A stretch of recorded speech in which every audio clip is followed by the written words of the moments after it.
안녕하세요. 베이스볼 스타들의 위대한 순간들을 재조명하는 야구 전문 채널 메이저리거입니다. 오늘은 야구 역사상 최고의 5툴 플레이어로 평가받는 윌리 메이스에 대해 살펴보겠습니다. 윌리 메이스는 더 캐치라는 명장면을 낳았을 정도로 신기에 가까운 수비를 보여준 적이 있는데요. 그건 바로 1954년 월드 시리즈에서였습니다. 당시 내셔널리그 강호였던 뉴욕 자이언츠는 정규 시즌에서 97승 57패 승률 0.630으로 월드 시리즈에 진출했고, 상대는 아메리칸 리그에서 무려 111승 43패 승률 0.721을 기록했던 클리블랜드 인디언스였죠.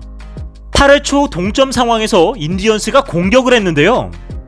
자이언츠의 선발 매글리는 레리 도비와 알 로젠에게 차례로 볼넷과 안타를 허용하며 무사 1-2루의 위기에 몰리게 되죠. 이 상황에서 실점하게 되면 경기를 허무하게 내주며 내내 끌려갈 것이 분명했습니다. 이때 뉴욕은 돈 리드를 마운드에 올리며 그의 왼쪽 어깨에 모든 희망을 걸었죠. 하지만 원 스트라이크 투볼이 된 이후 상대 타자 빅워치는 기다렸다는 듯 네 번째 투구를 받아쳐 폴로 그라운드에 기형적으로 깊은 중얼 담장까지 날려보내죠. 이 타구는 무려 483피트에 달했고, 어지간한 구장이었다면 이미 담장 너머로 간 상황이었습니다. 수많은 관중들이 빅워치의 타구 소리를 듣고 어찌할 바를 모르며 타구를 쫓아가는 윌리 메이스를 보며 기도만 할 뿐이었죠. 중앙 담장을 향해 쭉쭉 뻗어 나갑니다. 갑니다. 그런데 이걸 윌리 메이스가 잡아냅니다. 이걸 잡아냈어요. 2루에 있던 주자 도비가 이제 태그업을 해서 3루를 향해 달려나갑니다. 윌리 메이스가 말도 안 되는 수비로 관중들의 혼을 쏙 빼놓았습니다. 관객들 입장에서는 마치 헛것을 본 것 같은 느낌이겠네요. 이것 좀 보세요. 저기 중앙 담장에 483피트라고 써있는 거 다들 보이시죠? 러스, 당신도 알죠? 이 구장이 다른 구장보다 중앙 담장이 훨씬 더 멀리 있다는 거. 이 공은 못해도 460피트는 날아간 것 같은데요. 460피트는 충분히 됐을 겁니다. 도대체 저런 공을 어떻게 잡는 건지는 모르겠는데, 어쨌든 메이스는 시즌 내내 저런 수비를 보여줬어요. 그런데 놀랍게도 기적이 일어나고 말았습니다. 해설자조차도 흥분의 도가니에 빠지고 말았죠. 홈으로 들어오는 주자를 막기 위해 전진 수비를 하고 있던 상황에서 윌리 메이스는 전력 질주로 깊은 타구를 쫓아가 기어이 잡아낸 후 단 1초의 지체도 없이 2루로 공을 던져 주자의 태그업까지 완벽히 막아냅니다. 옛 시절 영상이라 실감이 나지 않을 수 있지만 해당 구장은 자이언츠의 홈구장인 폴로 그라운드입니다. 구장의 센터 가장 깊숙한 곳으로 날아간 타구였기 때문에 장내 홈런 가능성이 굉장히 높았죠. 하지만 그걸 쫓아가 날아오는 공을 등지고 바스켓 캐치로 마무리한 것입니다. 이는 야구라는 스포츠를 상징하는 장면을 딱 하나만 꼽으라고 할 때 아직까지도 많은 이들이 손꼽는 순간이죠. 윌리 메이스는 시리즈 초반 다소 부진했던 타율에도 불구하고 이 활약상 덕분에 팀을 21년 만에 월드 시리즈 우승으로 이끌며 MVP까지 수상합니다.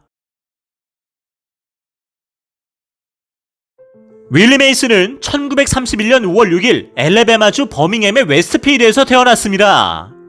부모인 윌리 시니어와 앤은 그가 3살이 되었을 때 이혼했기 때문에 그는 주로 자신의 이모인 사라와 함께 자랐습니다. 메이스의 할아버지와 아버지는 모두 야구 선수였으며 5살 때는 아버지와 함께 캐치볼을 했고 10살 때는 아버지가 경기를 하는 동안 벤치에서 지켜보기도 했습니다. 학창시절 메이스는 야구뿐만 아니라 농구와 미식축구에서도 뛰어난 재능을 보였습니다. 하지만 아버지의 영향으로 메이스 역시 16살 때부터 준 프로팀에서 야구를 시작했죠. 1948년 17살 때는 버밍햄 블랙베런스에 입단하여 니그로 리그 월드 시리즈에 진출하기로 하죠. 제키 로빈스에 의해 인종차별의 벽이 무너지자 메이스 역시 메이저리그에 도전할 수 있게 되었는데요. 레드삭스의 경우 그에게 눈독을 들였지만 지독한 인종차별주의자였던 감독 조 크로닌의 반대로 무산되었죠. 뉴욕 양키즈 역시 인종차별주의자 스카우트의 허위보고로 영입에 실패했고 브루클린 다저스도 니그로 리그 출신 명포수 로이 캄파넬라가 그를 추천했지만 역시 거부되었습니다. 그리하여 결국 메이스가 가게 된 곳은 뉴욕 자이언츠였는데요. 데뷔 후 첫 12타수에서는 단 한 개의 안타도 때려내지 못했습니다. 비록 워렌 스판을 상대로 홈런을 때려내긴 했지만 또다시 12타수 무안타를 기록하며 시즌 25타수 1안타에 그친 그는 듀로서 감독을 찾아가 마이너리그로 보내줄 것을 요청하죠. 하지만 듀로서는 내 중견수는 바로 너다. 시즌이 끝날 때까지 안타를 못 치는 한이 있더라도 나는 끝까지 너를 기용할 것이라고 말하며 메이스를 다독거려주죠. 이러한 감독의 격려 덕분이었을까요?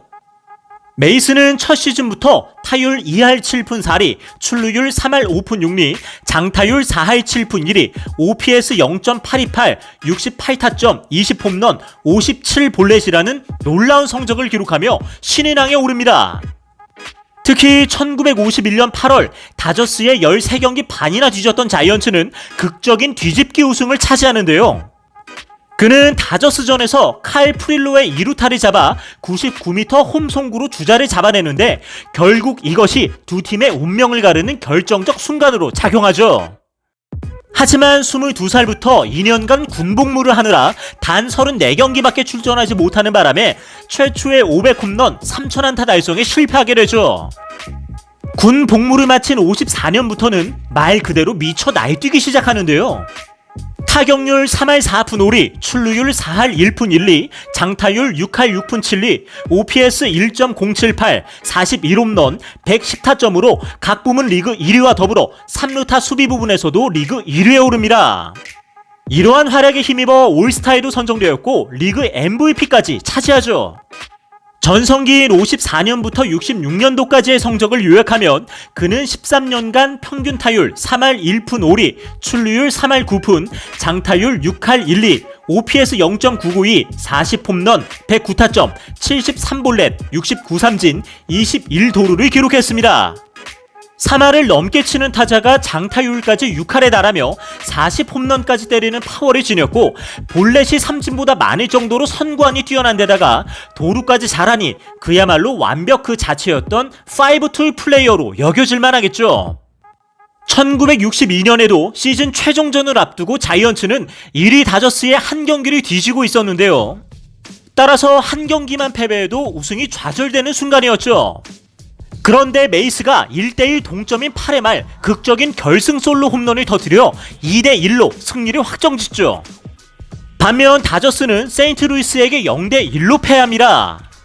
이렇게 성사된 3전 2선승제 플레이오프 1차전에서 메이스는 1회 투런 홈런을 날렸고 3차전에서는 2대4로 뒤진 9회 초 1사 만루 상황에서 적시타를 때려 4점 추격의 발판을 마련합니다. 특히 눈에 띄는 시즌은 65년도였는데 타율 3할 1푼 7리, 출루율 3할 9푼 8리, 장타율 6할 4푼 5리, OPS 1.043, 52홈런, 112타점, 76볼넷, 71삼진으로 당의 출루율, 장타율, 홈런, 루타 등에서 모두 1위를 차지하며 커리어 두 번째 MVP에 선정됩니다. 게다가 그는 전성기 시절 4번의 도루왕을 차지할 정도로 호타준족이었죠.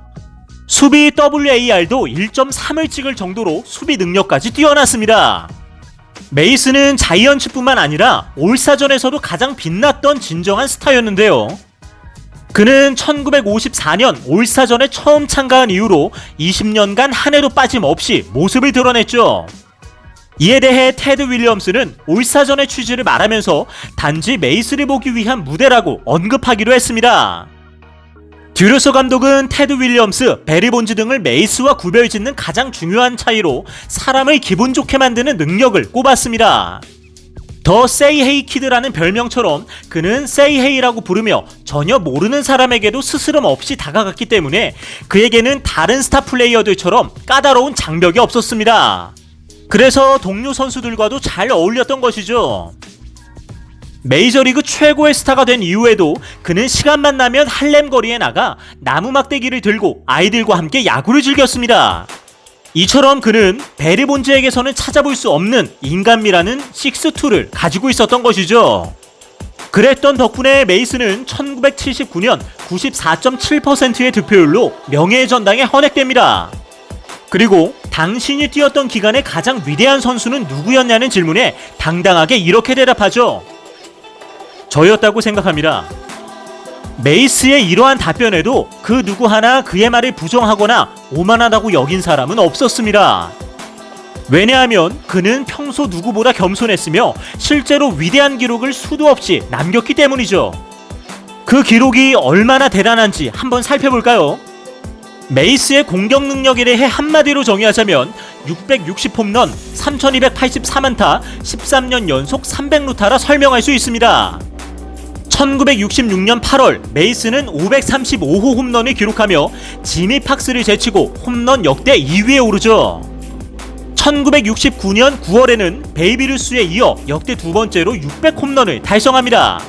메이스는 연장 이닝에서 통산 22개의 홈런을 때렸는데 이는 루스보다 6개 많은 역대 1위 기록입니다. 게다가 베이비 루스가 양키 스타디움을 홈구장으로 쓴 반면 메이스는 폴로 그라운드에서 5시즌을 캔들스틱 파크에서 13시즌을 보냈습니다. 문제는 두 구장 모두 홈런이 나오기 힘든 구장이었다는 것이죠. 이 때문에 미국 언론들은 메이스의 홈런 비결을 찾아내려고 애를 썼는데요. 한 연구 결과에서 메이스의 스윙이 다른 선수들보다 0.05초 빠르다는 사실을 찾아냈습니다. 즉 이로 인해 메이스는 타격 시 20% 더 많은 시간을 얻을 수 있었던 것이죠. 그는 남들보다 빠른 스윙으로 역사상 유일하게 3000안타 플러스 500홈런 플러스 골든글러브 10회 이상을 달성한 선수에 등극했습니다. 게다가 메이스는 150경기 이상을 뛴 시즌이 무려 13시즌이나 되는데 이는 메이저리그 최고의 기록입니다. 이 기록은 똑같이 1931년에 태어나 1951년에 데뷔한 라이벌 멘틀에 비교해도 월등한 수준입니다. 선수 생활 내내 부상과 싸워야 했던 멘틀이 3년을 더 뛰고 은퇴했지만 총 2401경기를 뛰었고 메이스는 2992경기를 뛰었기에 멘틀보다 8시즌이나 더 뛴 셈이죠. 따라서 멘틀보다 더 건강했으며 더 긴 선수 생활을 했다고 볼 수 있습니다. 또한 메이스는 MVP 합산 지수에서도 본즈, 스탠 뮤지얼, 테드 윌리엄스에 이은 4위에 해당됩니다. 그리고 1955년과 1965년 두 번의 시즌 50홈런을 달성한 것 역시 역사상 최고의 기록이죠. 게다가 13년 연속 300루타의 기록 역시 메이스와 루게릭만이 가지고 있습니다. 이러한 지표들만 보더라도 메이스가 왜 메이저리그 올타임 넘버원으로 평가받는지 알 수 있죠. 이 때문에 샌디 코펙스는 루스는 메이스처럼 달리지 못했다, 메이스처럼 수비하지도 못했다며 야구 역사상 최고의 선수로 베이비 루스가 아닌 메이스를 꼽았습니다. 메이스의 감독이었던 리오 듀로서 역시 다음과 같이 말할 정도로 그의 재능을 사랑했죠. Willie could do everything. 요리만 할 줄 안다면 그와 결혼하겠다. 지금까지 샌프란시스코 자이언츠의 전설적인 스타 윌리 메이스에 대해 살펴보았습니다. 오늘의 주제와 관련하여 더 궁금하신 점이 있다면 하단 고정 댓글에 있는 오픈 채팅을 사용하여 언제든지 문의해 주십시오. 저희 메이저리거는 더욱 흥미로운 내용으로 다시 인사드리겠습니다. 시청해 주셔서 감사합니다.